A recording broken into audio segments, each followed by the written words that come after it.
I know it's here somewhere. Finally. Oh, it's time for the doctor.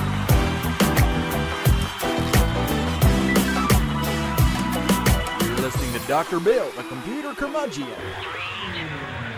Take it away, Doctor. Dr. Bill, the computer curmudgeon, is brought to you this week by Dyn.com and Citrix Systems GoToMeeting. Well, it's that time again, and the doctor is in. It's time for another Dr. Bill, the computer curmudgeon netcast. Yes. And this week, I almost had no stuff to work from, but I persevered. Yeah. I had to really dig to find some stuff to talk about this week. But that's okay. We'll do what we can with what we have, as per usual. And of course, we're coming to you almost live, but not quite. Pre-recorded for you for your viewing pleasure. And we are proud members of the Tech Podcast Network, techpodcast.com. If it's tech, it's right here on Dr. Bill, the computer curmudgeon. But you knew that. Yes. Alrighty then, let's get into the stuff that we do have, though it may be small, light stuff. Stuff light. Yes.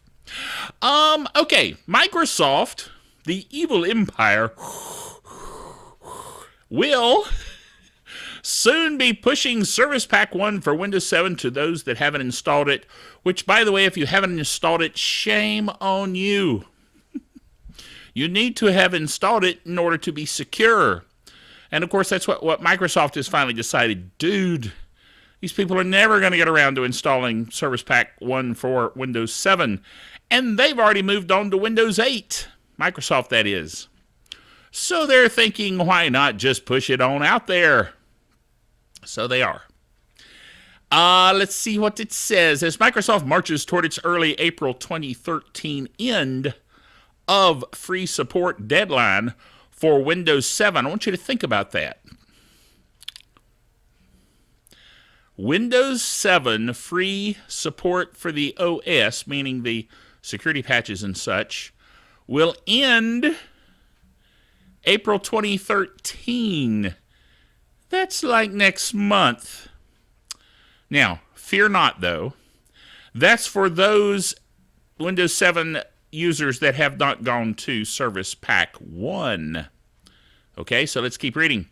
The company is planning to update automatically some of those who still haven't yet installed the first and seemingly only Service Pack for the operating system. As announced on March 18th of the Microsoft Blogging Windows blog, Microsoft plans to begin rolling out Windows 7 Service Pack 1 automatically via Windows Update to Windows 7 users who are still running the release to manufacturing RTM version. Without Service Pack 1 installed, this process will begin on March 19th.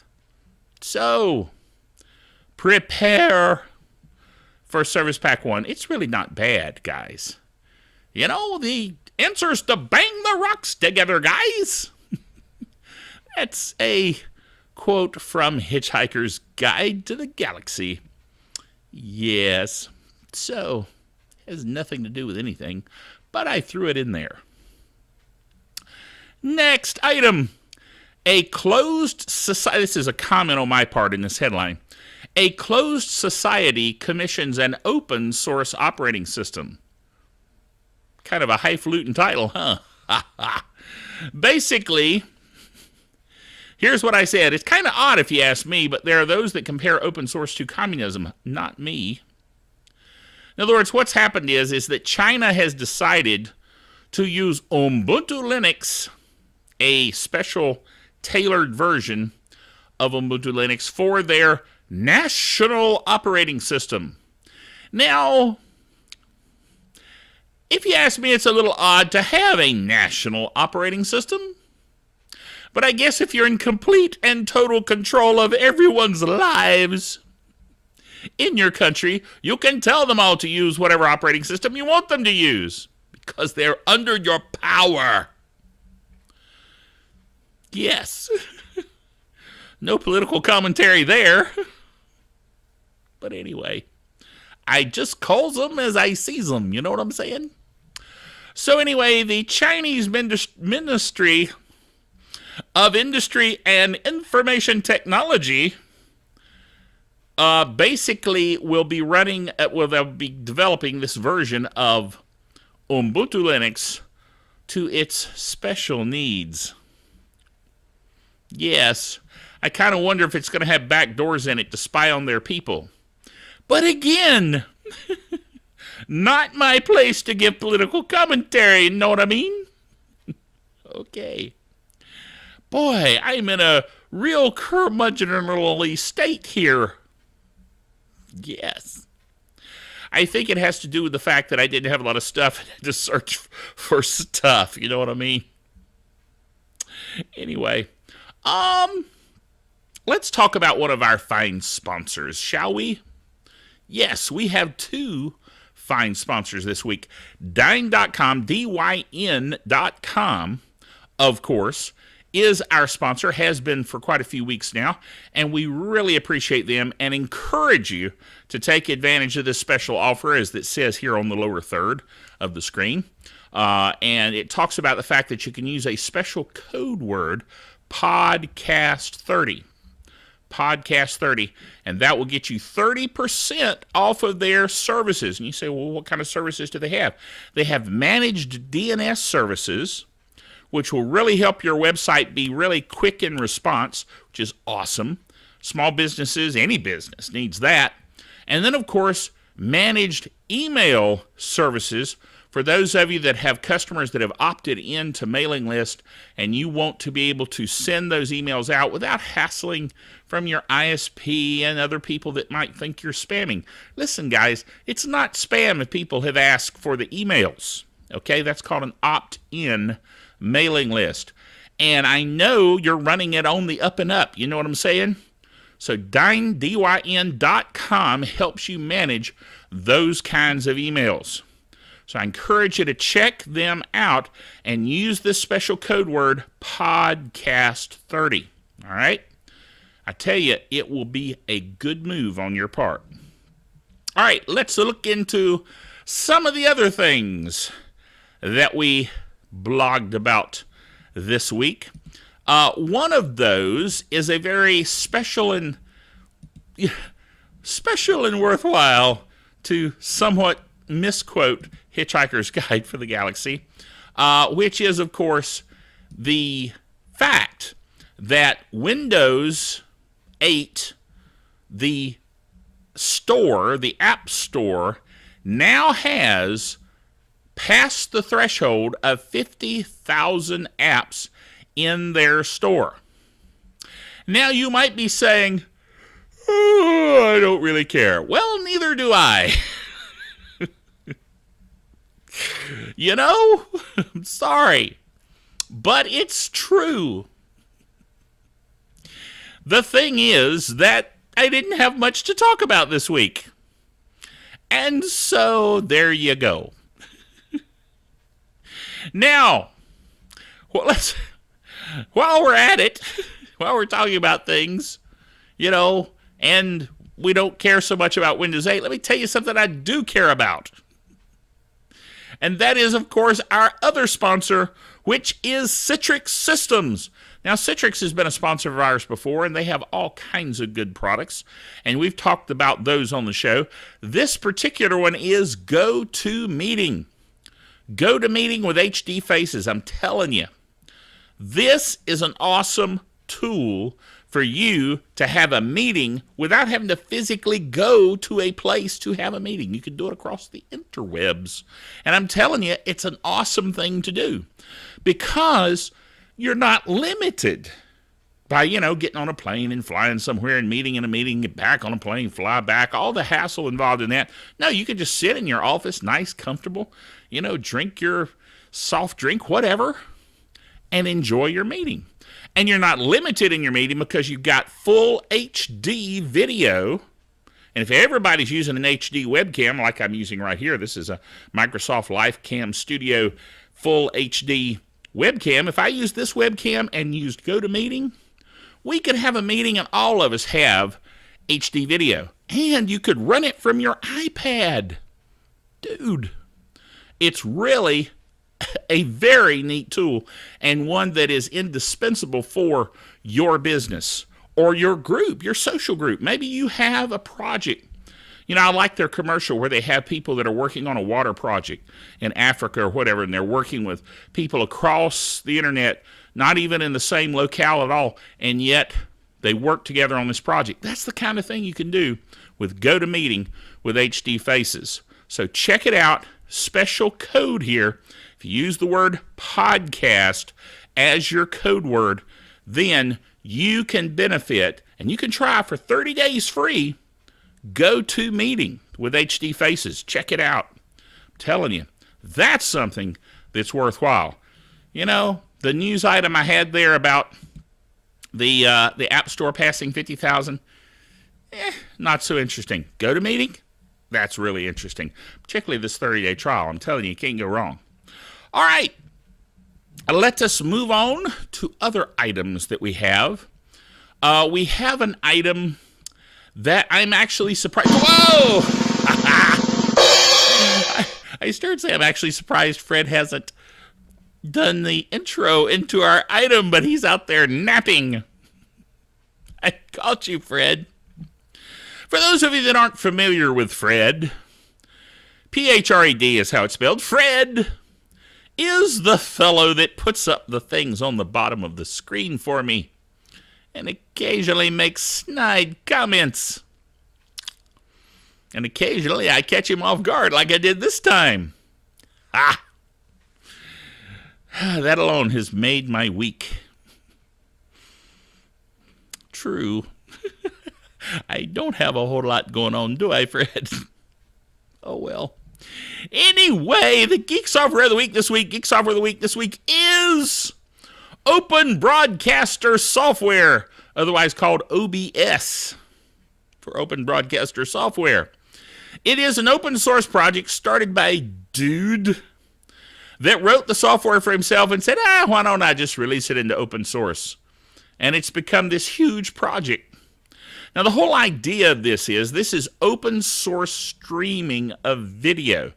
He wrote it, it seems, in order to stream video of video games that he has played so that folks could see him,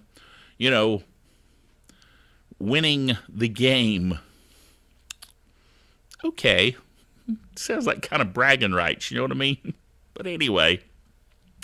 So he wrote this software to do video streaming. Now, as I say in the write-up here, they claim they are the #1 open source streaming software. I have no way of knowing if that's true. I have also not tested this. Please understand. I have made it Geek Software of the Week simply because it kept coming up in all of my various searchings of software, and it looked interesting, and I hope to try it soon, but I haven't tried it yet. So don't blame me. Okay. Some of you might say, well, Dr. Bill, why don't you try it before you recommend it? I'm not exactly recommending it yet, obviously, but I'm saying it looks interesting. And that's pretty much all it takes to be a Geek Software of the Week. You know what I'm saying? Particularly on a week where there's not a lot going on. Okay. So don't beat me up. People seem to want to beat me up on some things recently. It's gotten me kind of paranoid. I even had a friend of the show that's been listening for a long time sent me an email that says, dude, you keep just blatantly copying people's posts. And I'm like, what's up with this? My blog is, and I'll tell you this up front, it's an aggregation of posts that I've read that I'm interested in. I make a comment, and then I link to the site with the original post.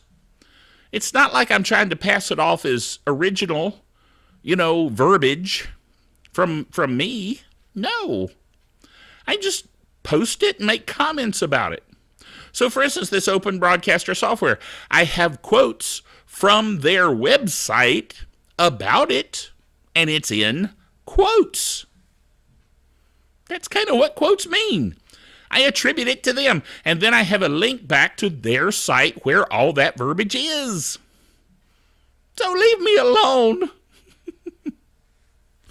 Yeesh.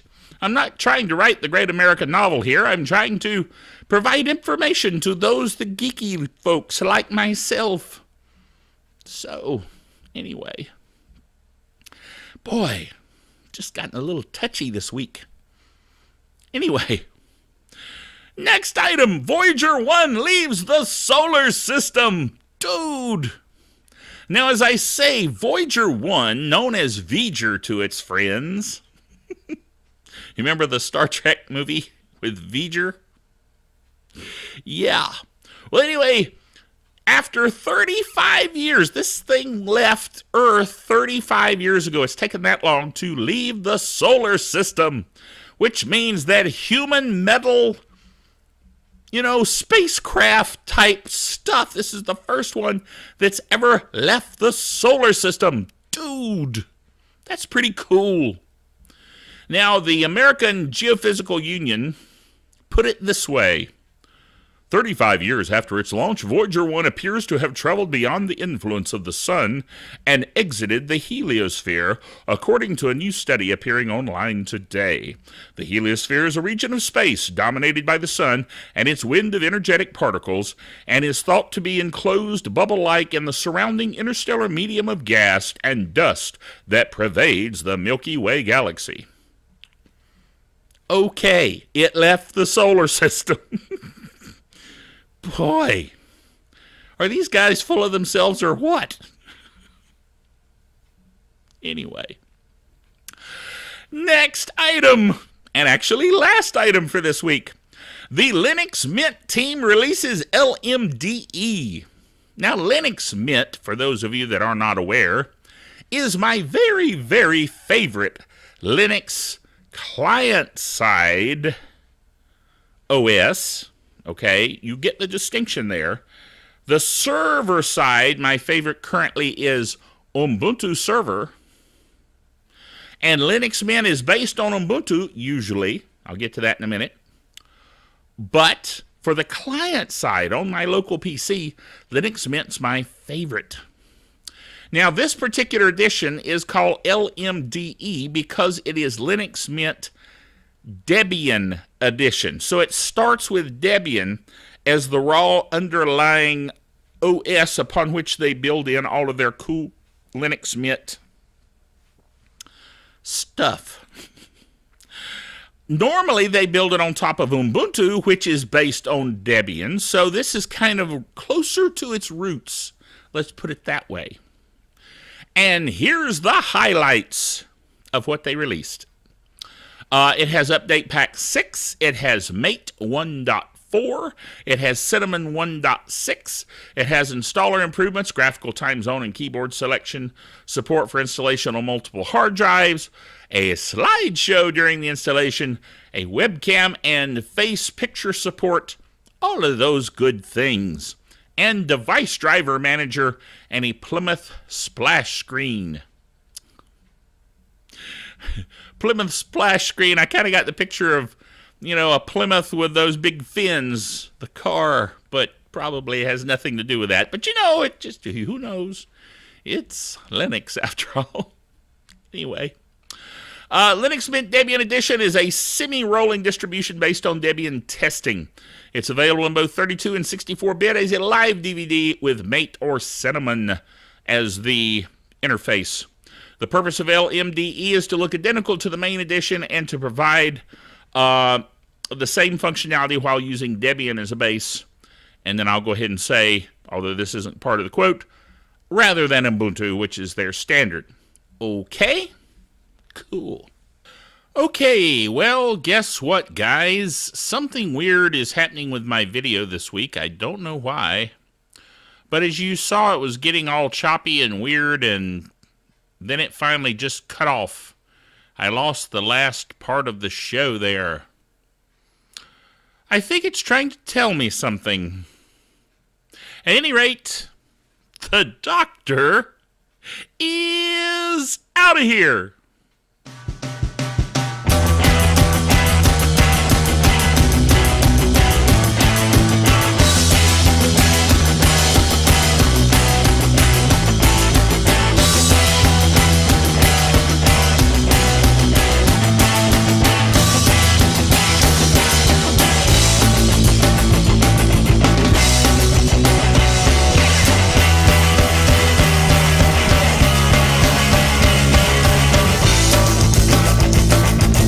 Dr. Bill, the Computer Curmudgeon, is a production of drbillbailey.net with all the honors, rights, and privileges thereunto appertaining.